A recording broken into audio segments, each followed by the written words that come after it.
देवांश, देवांश उठा ना प्लीज. देवांश, देवांश, देवांश उठा. देवांश. सई, का मारतेस त्याला? का जायचंय तुला देवांशकडे? अगं जाऊ दे, मरू दे ना त्याला. अगं सई, काय काय नाही केलं मी तुझ्यासाठी, काय काय नाही केलं सई. तुझ्यासाठी मी या देवांशला किडनॅप केलं सई. तेव्हाच मी याला मारणार होतो, पण तू मध्ये आलीस. अलिबागला सुद्धा मी याला संपवणार होतो. किती ग सई, किती किती तुझ्या कलेना घेऊ मी, किती. सई, मी तुला प्रेमाने समजावलं, तू नाही ऐकलंस. मी तुला घाबरवलं, तू नाही ऐकलंस. या देवांशला मारण्याची धमकी दिली, तू नाही ऐकलंस सई.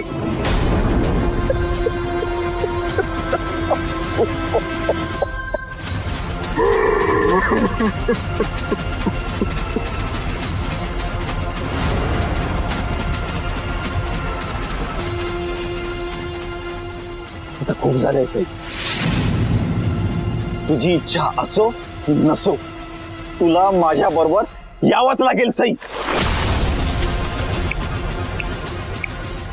चल, तुला माझ्या बरोबर यावंच लागेल. चल चल विक्रम, चल सई, तू चल. विक्रम सोड. देवांश बेशुद्ध झालेत, मला जाऊ दे त्यांच्याकडे. सोड प्लीज, सोड. गप्प बस सई. तुझा देवांश जगो की मरो मला काहीच फरक पडत नाहीये. आपल्या दोघांमध्ये आता कोणीच येता कामा नये. चल. नाही विक्रम, सोड मला. चल सई, विक्रम चल. तो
सई ओके ना?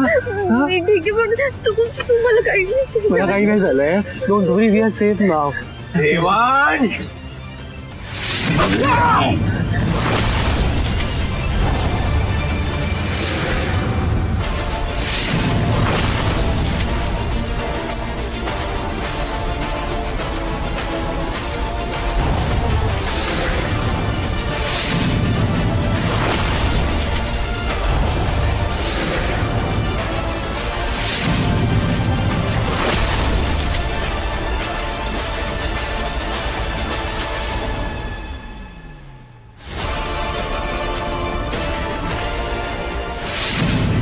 Hands up.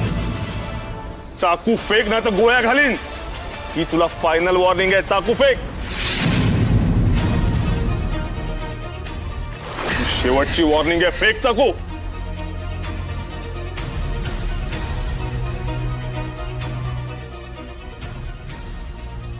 तुम्ही ठीक आहात ना? यांना लवकर दवाखान्यात घेऊन जा. मॅनेजरनी फोन केला म्हणून वेळेत पोहोचलो. त्याचं काय करायचं ते बघतो मी. Thank you inspector. येतो मी. चला याला घेऊन. देवांश, तुम्ही दोघं माझ्यापासून तर वाचलात, पण त्याच्यापासून कसे वाचाल? हा? ए चल चल यार याला. सही.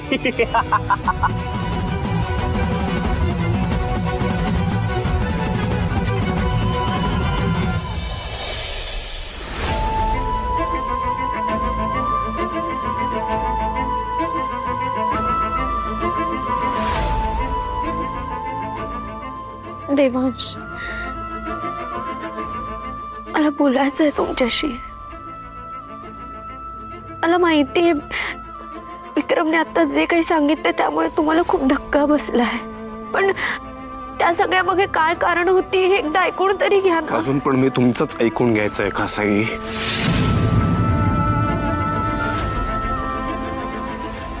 तो विक्रम इतके दिवस तुम्हाला इतक्या खालच्या पातळीवर जाऊन त्रास देत होता, तुम्हाला एकदा पण असं वाटलं नाही माझ्याशी बोलावं? तुमचा विश्वास नाहीये माझ्यावर. मी तुम्हाला सांगितलं नाही कारण कारण मला माहिती आहे ना. कारण काहीतरी फर्स्ट क्लास लॉजिक असेल तुमच्याकडे, है ना? राईट. पण मला ना तर तुमचं लॉजिक ऐकण्यात आता काडीभर पण इंटरेस्ट नाही, अजिबात नाही. आणि मुळात मला असं वाटतं की काही काही गोष्टींना लॉजिक लावावंच नाही. काय गरज आहे? नवरा बायकोत ना आपण, आणि नवरा बायकोचं रिलेशनशिप ना लॉजिकच्या खूप पलीकडचं आहे.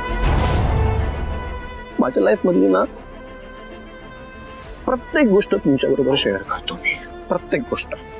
आपण आपल्या आयुष्यातल्या सुख दुःखांमध्ये एकमेकांसोबत राहू असं वचन दिलं होतं ना आपण एकमेकांना. मला ना सिरियसली असं वाटत होतं की आपल्या रिलेशनशिप मध्ये खोटेपणाला जागाच नाहीये, अजिबात नाहीये. फुल ट्रान्सपरंट होतो आपण, पण नाही. आणि आज तर हे सगळं करून मी आपलं रिलेशनशिप एक पाऊल पुढे घेऊन जाणार होतो. असं वाटलं होतं की आपण दोघं एकत्र ग्रो होऊ, लेव्हलअप होऊ. हे सगळं कृत्य करून ना कितीतरी पाऊल मागे नेऊन ठेवलंय तुम्ही आपलं रिलेशनशिप. नाही देवांश, असं खरंच नाहीये. एकदम असं मला ऐकूनच घ्यायचं नाहीये ना. काहीच ऐकून घ्यायचं नाहीये. मला नाही ऐकायचंय. तुम्ही माझा ट्रस्ट ब्रेक केलाय सई. मला एक गोष्ट कळत नाहीये, खूप सिंपल आहे. जो काही प्रॉब्लेम होता मला विश्वासात घेऊन माझ्याशी या सगळ्या गोष्टी डिस्कस करून आपण केलं असतं ना हे सगळं सॉल्व्ह. प्रॉब्लेम काय होता मला या सगळ्यात इन्व्हॉल्व्ह करून घेण्यात? काय प्रॉब्लेम होता? जस्ट इमॅजिन तुम्ही जेव्हा त्या विक्रम, मुलांना बोलताना पण कसतरी होतंय. तुम्ही त्या विक्रमला जेव्हा एकट्यात भेटायला जात होता तेव्हा त्याने जर चुकून काही केलं असतं तुमच्या बरोबर तर मग किती महागात पडलं असतं हे सगळं कळते. आणि सायको आहे तो, माथे फिरू आहे, काही करू शकला असता. का होऊन बसलं असतं? काहीच हातात नसतं आपल्या. मग एकच गोष्ट सांगतो, हे जे काही घडलंय ना यानंतर मी तुम्हाला कधीच माफ करू शकत नाही.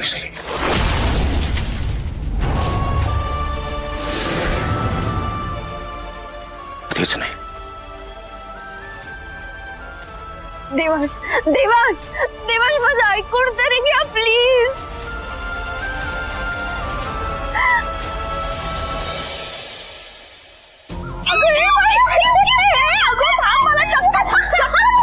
कसला एवढा आनंद म्हणजे मला कल्पना येते तुला कसला आनंद झाला असेल, पण तुझ्या तोंडून ऐकण्यात मज्जा आहे. सांग लवकर. वेट सांगते.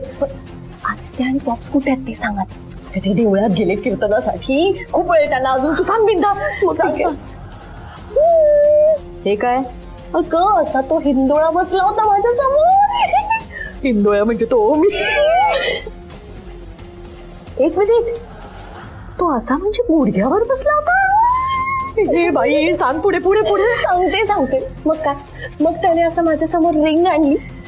रिंग कुठे? अरे ही बघ. आणि मला म्हणाला, Anjali will you marry me? म्हणजे आपल्याला हवं ते घडलंय. काय ग, काय नाजूक साजूक रिंग निवडलीस. पण अगं चांगली घसघशीत निवडायची असते. सोन्याची वस्तू आहे की नाही. आणि हे बघ, आता लग्न होईल तेव्हा सुद्धा मंगळसूत्र असं ठसठशीत घे. ते नाजूक बिजूक घेऊ नको, सोनं जास्त मिळतं. काय अगं बाई, लग्नाची तारीख ठरवायला हवी. पुढच्या महिना नको आठवडा. पुढच्या आठवड्यातली तारीख काढून. हो तुझ्या गाडीला जरा ब्रेक दे. काय पुढे जाऊ नको लगेच. म्हणजे मी त्याला अजून हो म्हटली नाहीये. काय का हो म्हटली नाहीस तिथल्या तिथेच? तुला का टाइमपास करायचं तुझं कळतंय नाही तर घरात काय चाललंय ते? तुला नाही व्हायचंय का जागीरदारांच्या घरची सून? हे बिया चाळीत असं खितपत पडायचंय का? मग मी तुझी डॉटर आहे की नाही? इतकी मंद आहे का मी ना जरा स्मार्ट प्ले केलाय. काय म्हणजे मी त्याला हो म्हटले नाहीये, पण मी त्याला नाही पण नाही म्हटलीये. तू नक्की काय म्हटलंयस ते मला सांगशील का? अगं म्हणजे मी त्याला हो म्हटले नाहीये आणि मी त्याला नाही पण नाही म्हटले. मी त्याला ना कन्फ्यूज केलंय. मी त्याला सरळ सांगितलं, तू तुझ्या पायावर स्टँड कर. म्हणजे देवांश जसा सक्सेसफुल आहे तसा सक्सेसफुल हो. देवांशमुळे सईला कसा त्यांच्या घरात किती मान मिळतो, तो मान मला मिळायला पाहिजे.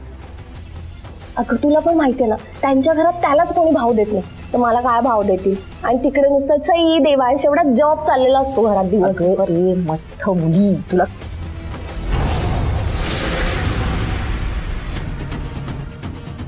चल मॉम, झोपते मी आता. Good night. आज दिवसभर कुठं होतीस?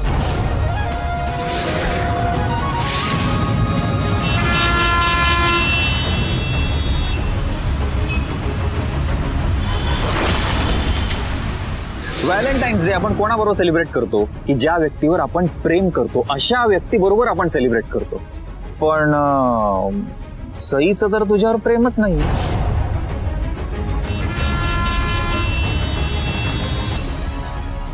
ती सगळ्यांची खोटं बोलून लपून छपून मला भेटायला यायची की नाही? देवांश बाय द वे, ही जेव्हा माझ्या घरी आली होती तेव्हा घरी कोणी नव्हतं. देवांश तुम्ही शांत व्हा ना.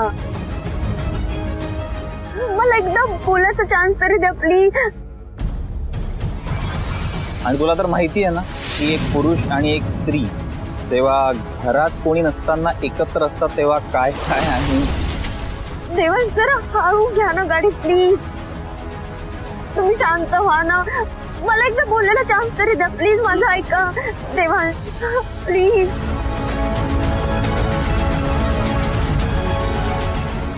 अरे सई पुरणपोळी खूप छान बनवते आणि मी स्वतःच्या हाताने तिला पुरणपोळी भरवली होती.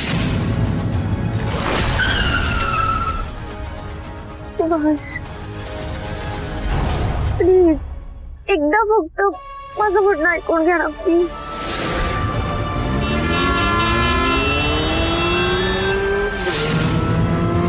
देवांश प्लीज सावकाश घ्या ना गाडी प्लीज. शांत व्हा.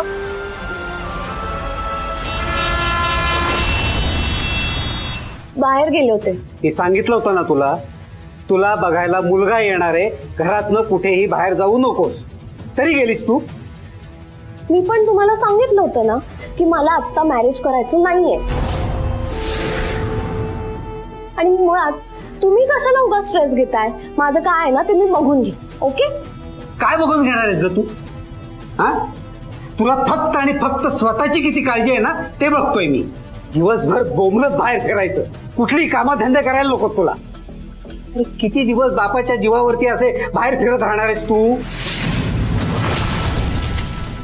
या वयानंतर पोरांनी आई बापांची काळजी करायची असते, जबाबदारी घ्यायची असते, आणि ही सगळी अक्कल घाण ठेवून फिरते नुसती. अहो बरं बरं, कळलं ते देवळातलं कीर्तन इथे नका सुरू कर. मी देवळात जातो ना तेवढाच वेळ डोक्याला जरा शांती असते. इथं जर का राहिलो ना तर तुम्हा माय लेकींमुळे वेळ लागायची पाळी येईल माझ्यावर. मधू अरे शांत हो, नको त्रागा करून घेऊस. कसा त्रागा करून घेऊ नको ताई? एवढं सोन्यासारखं स्थळ आणलं होतं मी, या कार्तीमुळे मान खाली घालावी लागली मला. अंजली, खरंच आज घरात थांबली असतीस तर फार बरं झालं असतं ग. हे बघ, मुलगा चांगला नाहीये, तो वाईट आहे, हे असं परस्पर गृहीत कशाला धरून मोकळी झालीस? त्याच्याशी बोलायचं, भेटायचं त्याला, मग आपल्याला ठरवता आलं असतं ना, नकार देता आला असता नंतर. तुझ्यामुळे मधूला ऐकून घ्यावं लागलं.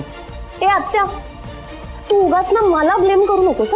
मी ऑलरेडी पॉप्सला सांगितलं होतं की मला त्या मुलाला बघण्यात काही इंटरेस्ट नाहीये. मग कशाला आणायचं त्या मुलाला घरी? बघितलं, त्याचं करावं भलं तो म्हणतो माझंच खरं. मी तुला शेवटचं सांगतोय, यापुढे मी हे खपवून घेणार नाही. काय कराल? काय कराल? मी सुद्धा तुम्हाला सांगते, हे घर माझं आहे आणि माझ्या घरात माझी लेक तिला हवं ते करू शकते, वाटेल तेव्हा जाऊ शकते, पटेल तसं वागू शकते. माझ्या लेकीवर कुणीही जबरदस्ती करायची नाही. तिला हव्या त्याच मुलाची ती लग्न करणार, ही काळ्या दगडावरची रेख.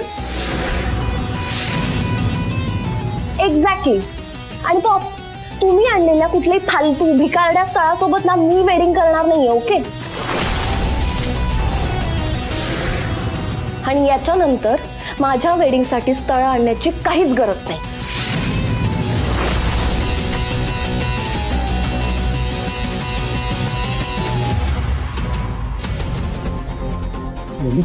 ललिता का समजा तुझ्या पोरीला कशी बोलते ती.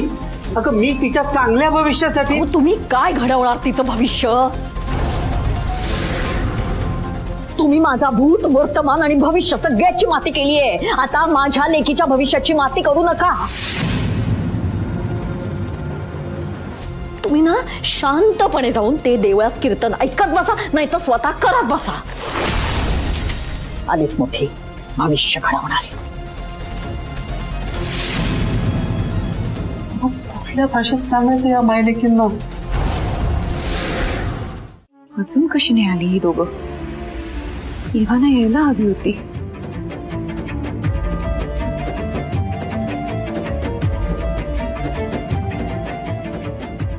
देवी आई, परत काही झालं नसेल ना? नाही, काही नाही होणार.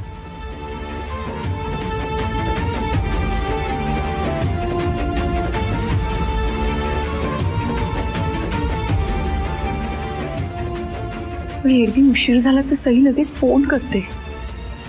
आज तिचा फोन नाही, मेसेज नाही. मी फोन करते तो उचलतही नाही. तो विक्रम, हे दोघं गेले तिथे आला तर नसेल ना? त्यांनी काही घोळ घातला असेल तर? देवी आई, माझ्या मुलांचं रक्षण कर. त्या विक्रमच्या तावडीतून त्यांची सुटका कर. सुखरूप घरी येऊ देत त्यांना.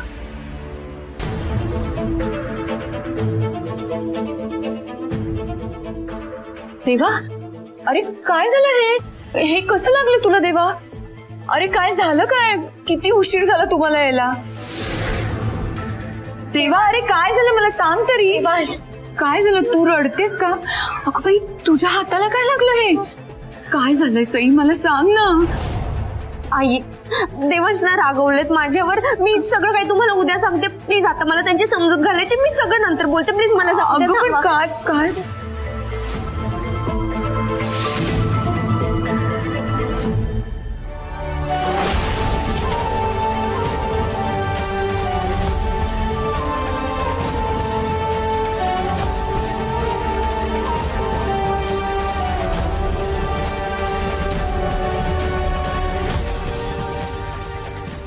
देवांश, शेवटचं फक्त माझं म्हणणं तर ऐकून घ्या ना.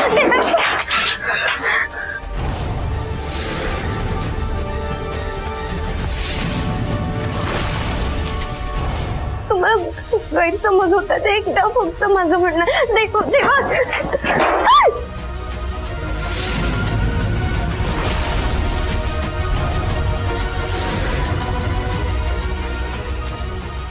देवांश, देवांश.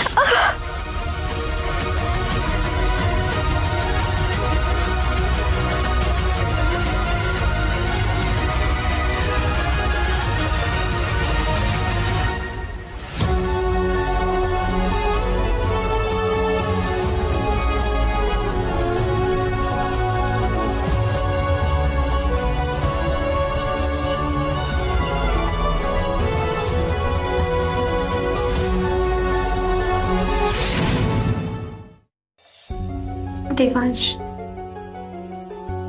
मला बोलायचंय तुमच्याशी.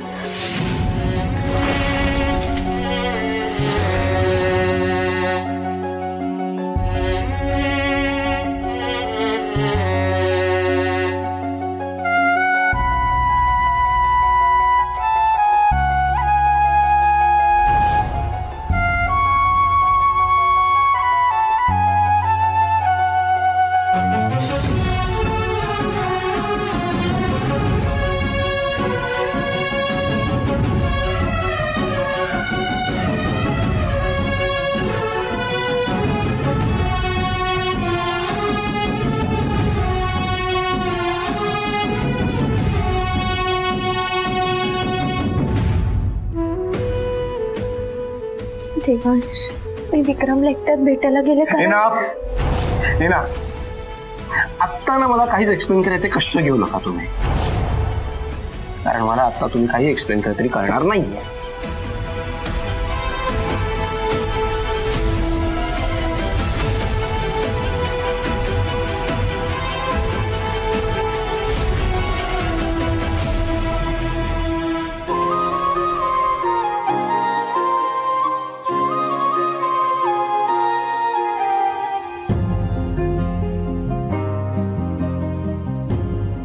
तुम्हालाही डोक्याला लागलं काय ती काळजी हो तुम्हाला माझी? हा, माझे प्रत्येक प्रॉब्लेम्स तुम्हालाच का सॉल्व्ह करायचे असतात सई? मला कुठल्या तरी गोष्टीचा त्रास नाही व्हावा म्हणून तुम्हाला स्वतःला का त्रास करून घ्यायचा असतो प्रत्येक वेळी? का? हे पण मलाच वाचवायच्या नादात झालंय ना. काय असं? आता जर माझा जीव वाचवण्याच्या नादात तुम्हाला काय झालं असतं तर किती महागात पडलं असतं सगळं. काय हालत झाली असती माझी? विचार केला या सगळ्या गोष्टींचा? कळतंय का तुम्हाला मी काय म्हणतोय ते? नाही ना? कळणार पण तुम्हाला. Take care.